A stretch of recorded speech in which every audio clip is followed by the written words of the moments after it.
I think he was a victim of himself and the image and the legend. Do you regret having written the book, and what impact do you think his death is going to have on it? I don't have regrets for writing the book. I have a lot of sorrowful feelings about the timing, because what's happening now, the rumors that are going about, is that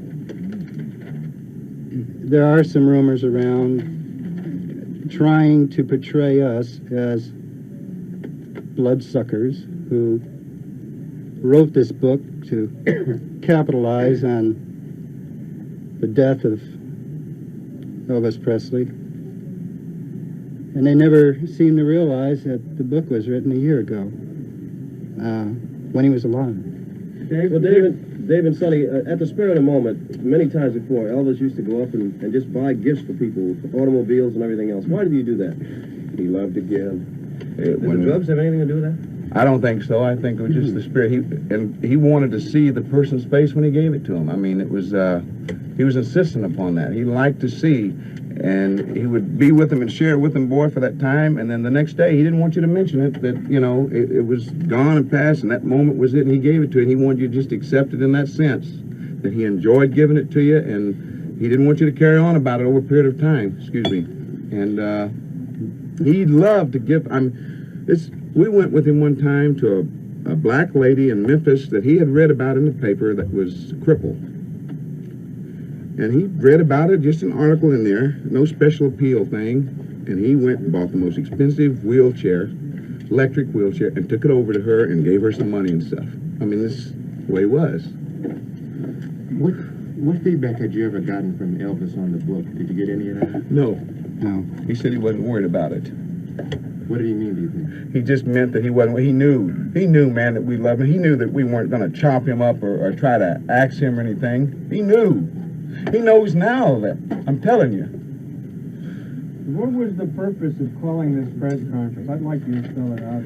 To counteract what we think people have gone around without reading the book, just going out and thinking from hearing from someone, on a certain individual on different shows, about their reaction to the book, and they haven't read the book, and that some of the people that are talking haven't read the book, and we think that I think it deserves a fair thing for us to be able to say our side and how much we did love the guy and how much admiration we had for him. When we wrote this book, it was out of bitterness and hurt to start with. I tell you, when we were given 3 days notice by his father and a week's pay, after 16 years, 20 years, 2.5, 3 years with Dave, we all had families, and he wouldn't talk to us himself. He flew out of town, and he had his father do it. Why did he terminate you? At the time, it was told us by his father that there was a cutback on expenses, which I knew wasn't true. And he called me, and he said, so we're going to have to let a few people go. And I said, and I'm one of the people? And he said, yeah. He said, but there's going to be others. And I asked him, well, would you tell me who? And he said, no, I'd rather tell him personally. It turned out to be Dave and Red. And since then, there have been rumors that got back to us that it was because of the lawsuits that were against him. One for me, where I had hit a guy up in Tahoe that was trying to break in a locked exit door and turned out all our utilities, and had drawn back on Elvis's stepbrother. When I got to the hallway, he was drawn back, and I hit him, and that was only his own time. Body chops, and Elvis had never touched him. So that was going nowhere. But it was a hassle. He had to go give his deposition. He had to go up to the hotel there, to Tahoe, and give a deposition. And the man put his hand out to this guy, Ashley, that was hurt when we let go. And what about when you wrote the book? Well, if you read the book, I don't think you'll see bitterness. Well, I don't have time to read the book before I write a story. We are the daily paper to think about. I haven't got time to sit down and read the book. I've got to hear what you have to say. Well, that's unfortunate, because the problem is that, you know, everything is inexorably tied into the book. And, you know, I can't apologize for your lack of time not being able to read the book. Well, your author, Dunleavy, seems to be prompting he's read the whole book, I assume, since he wrote it. He keeps talking about drugs all the time. Well, he's sensationalism. I mean, he writes for the Star. We As you can't. know, it's on the same thing as the Enquirer, the sensationalism type thing. He's writing for the New York Post too. He's running a series of articles in there. And when we met him, he wasn't like that when we were with him last year. I mean, he was interested. He broke down with us during the interviews when he saw one of us get moved. When we recall an instance of what this man had done, and I couldn't believe that was the same guy up there. I could not believe. Have you tried to talk to him? What would you tell him if you could talk to him right now? Are you upset I would with tell. him? Oh, I would tell him, Steve. Well, I can't say what I'd tell him. Tell us it. No, it would be curse words. I mean, I would call him a name, and I said, "What are you doing, man? Who are you? You were someone we told a story to, and you're going up there and blasting into him like that and saying the whole thing's about drugs. It's not. There's love and admiration in there. Is the book a misrepresentation? Not at all. It's fact. It is true. Well, where is the sensationalism then? The drugs thing that he keeps trying to bring up Everybody- as the main thing, and it's everybody not. keeps The drug sleeping things on are the mentioned drugs. in there minutely. If you read it, you'll see. But he went up there and could watch this man being embalmed, that was alive and well that day or something before, and I couldn't do that. But he was fat. It wasn't a thing of where he was an org type of killing and things with their hands. He was into all of these things. It wasn't just with death. He was curious about everything in life. He really was. It wasn't Are you a going to morbid funeral? thing. Why are you here? in We have been California? told by We live here. someone that his father doesn't want us there. And do you think Dunleavy's a phony now after all this? I think that what I That's saw your today words. was phony from the guy that I met a year ago. Yes, I do. I think he's a phony. Dave, you seem to be implying before that you were writing the book in part to try and get Elvis to change his ways. Is that right? You bet. That was one of the reasons. There were a number of reasons for writing the book. Number one, we felt that the manner in which we were discharged wasn't right. I mean, any employer has the inalienable right to fire any employee. No question about that at all. But nobody has a right to treat you like a piece of garbage. You know, nobody. And number two, to continue with that, is again, you know, to reiterate what we said earlier a couple of times, we wanted to point out to him, you know, what he was doing, not only to himself, but to the people around him. And we didn't want him to be what he was. We wanted him to be what we knew he could be and had been, you know, again. And thirdly, we wanted to, my God, we had families, you know, and we're sitting out in the streets, and what are we going to do? Be 40-year-old stuntmen, or? I wanted to add one thing to that. See, that's what I mean. A certain individual took the quote thing from me in the front page about maybe it will do some good. He didn't know what it means. He says, what does it mean it'll do some good? If he had read the book, he would have found in there that we were trying to present him with a challenge. Because if he looked back and saw all these things roll in front of him and know that they were true, I don't know how he might have dismissed them in his mind as the years went by. Well, it wasn't like... But when he saw it the way that it happened, like anyone else, when you read something about your former life or anything that you've done years ago, the reality of it is in front of you. It's not something you can... You know how it was. And that's what I meant when I said maybe it will do some good for him, for the drug culture, for people to realize no one is out of reach of drugs, man. Here is a man that had it in the palm of his hand and started off with it that way, and the drugs took it away from him. Have you Okay, have that's you it. been- I'm wait a minute, sorry. now we had to wait, so you know, this is a two-way situation. Being a contributory factor. What's your response to that?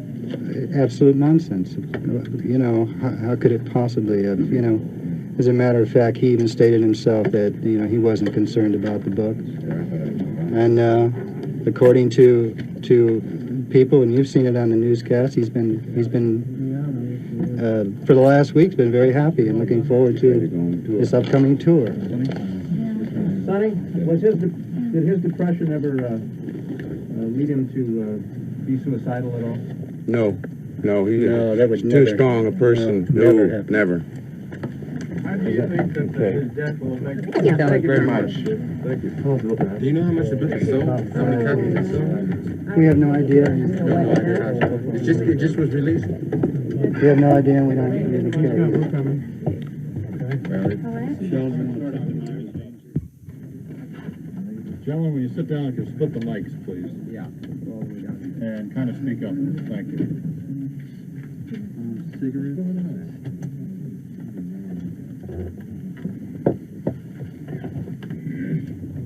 Hey, as you look at the table, Dave Hebler is on. Do you have a statement to make, or we just gonna ask you some questions? No, the reason that we are here is to, because we've seen some of the coverage on this, and we think that it's been entirely put in the wrong light by different individuals, and we'd like to see if somehow we can get it straight. What is the straight? The straight is that we love that man. That's what the straight is.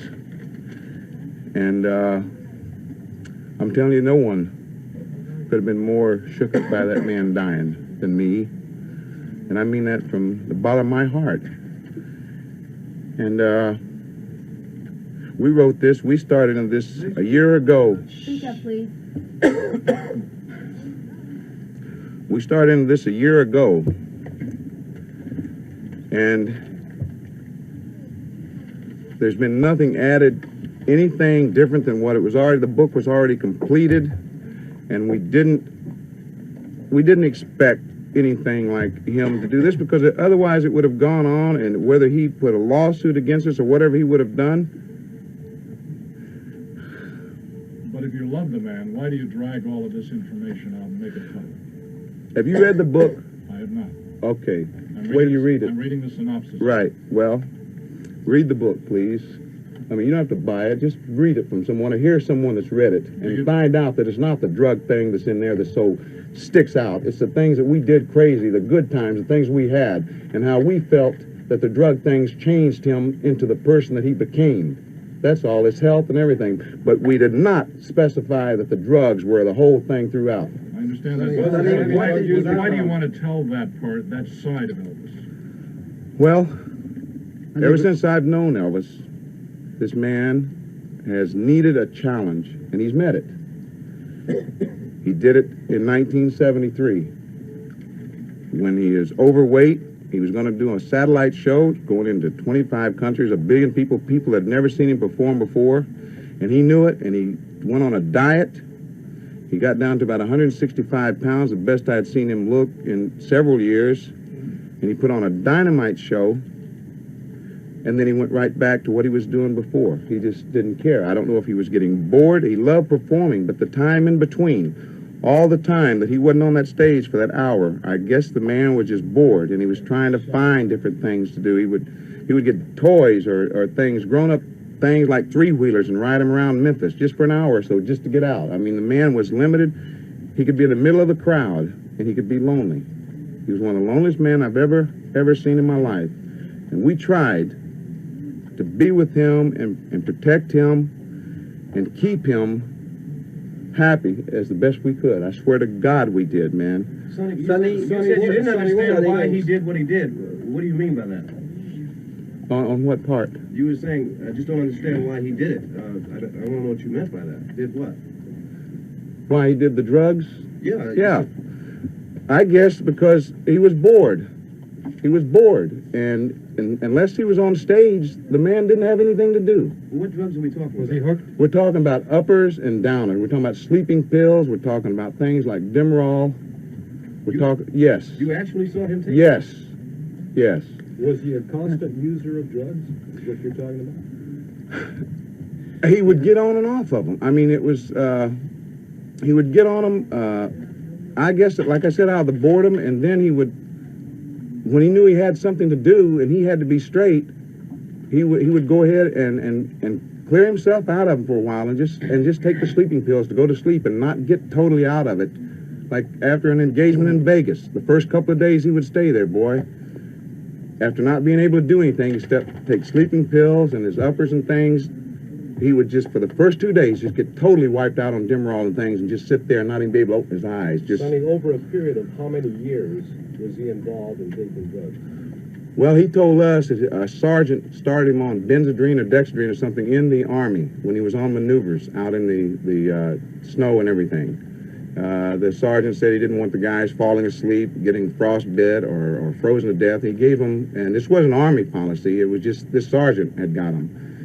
And Elvis started using them then. When he came back, and I started for him in 1960, he was working out in karate. He had started, you know, learning this art over there, and he was very enthused, and I started working out with him, and he was showing me, using me as what you call a dummy, where I would throw the punch, and he would show the counteracting moves. And we started coming out here on the movies, and we started taking the diet pills with him because he was, at the time, it was just diet pills, and then he would take sleeping pills to counteract and go to sleep, and we did the same thing. We were out on locations, we were playing football in 100-degree weather out here at Caneo on Flaming Star, and the director, no one knew how we did it. It was because of the uppers. Well, based on what you know, then, do you believe that he died of natural causes, or do you believe that he died of a drug overdose? I don't know, because I think one might contribute to the other. I think that, I'm not a doctor, I don't know what drugs do to your body, but I would think that over a period of time, that if you took enough drugs, down drugs, regardless of, you know, what he did with them, as long as he took them and kept taking them over that period of time, I would think that the body would start deteriorating. I would think that the heart wouldn't be used to the up and down that it would be underneath the pressure from cocaine or from uppers and then back to a real low beat. I don't know. I think cocaine. Did he take cocaine too? Yes. Sonny, when There were reports that not only was he pretty heavily into cocaine and quaaludes, but that he also was on some of the even harder stuff, the good hard drugs, heroin, for example. Did he ever do that? I swear to God, I never saw him take any heroin. Never. I think it might have frightened him. He felt manipulating. That's how he got into the downers, because in the movies, he noticed himself up on the screen talking so fast that he felt that he needed to counteract it and slow down, because he would say, I can't even understand that southern guy up there talking about himself. And he started experimenting with things to get him up and things to keep him there instead of taking him on up as high as the diet pill would, because I think that he was inhibited by cameras. He could get in front of a live audience and man, everything came out of him. But I just think the impersonality of a camera and the way it stares at you, and I felt that he felt really shy, because he was basically shy, and I think that he felt basically shy in front of the camera so much that he started giving these to give him confidence, because I've taken diet pills and they give you confidence. Did he ever have illegal supplies of drugs, or were they all prescription drugs? No, the only ones I knew of were prescription, but in such amounts. He had so many doctors. Cocaine? Well, the cocaine didn't come from the doctors. It came from people that got it to him that weren't associated with him in the capacity of a doctor. And there's an incident in the book relating to that, about how my cousin Red charged in to stop it one time. I think he broke the guy's toe or something going through the door, and told him that he was going to break him up if he didn't quit getting the stuff to him.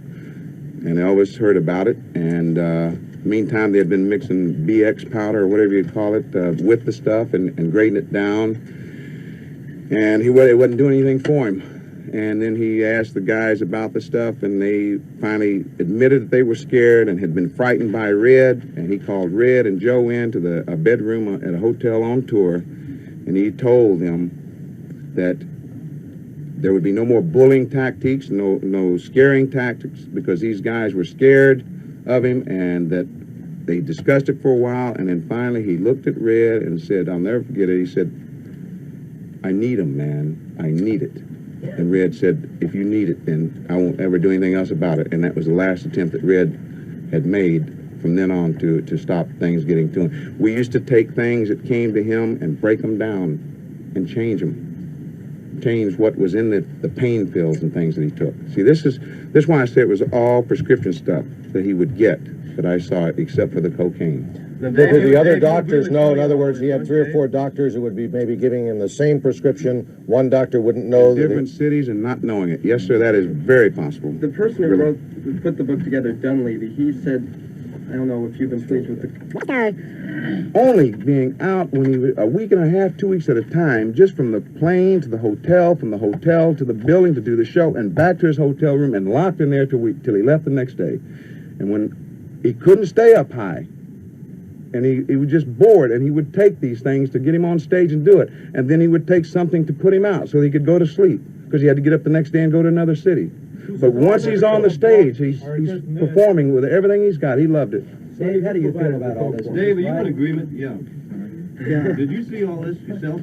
I'd like to respond to it in a couple of ways. Number one, I'm a little bit distressed about the total emphasis on drugs and that particular aspect of our life, Elvis's life, because it really wasn't, you know, just that. There were a number of things. We lived with the man, you know.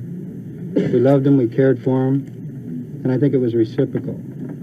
The book very clearly, I think, demonstrates that we had nothing but total respect for the man. We wanted more than anything else to see him as he was in his prime, on the stage, just knocking him dead, you know.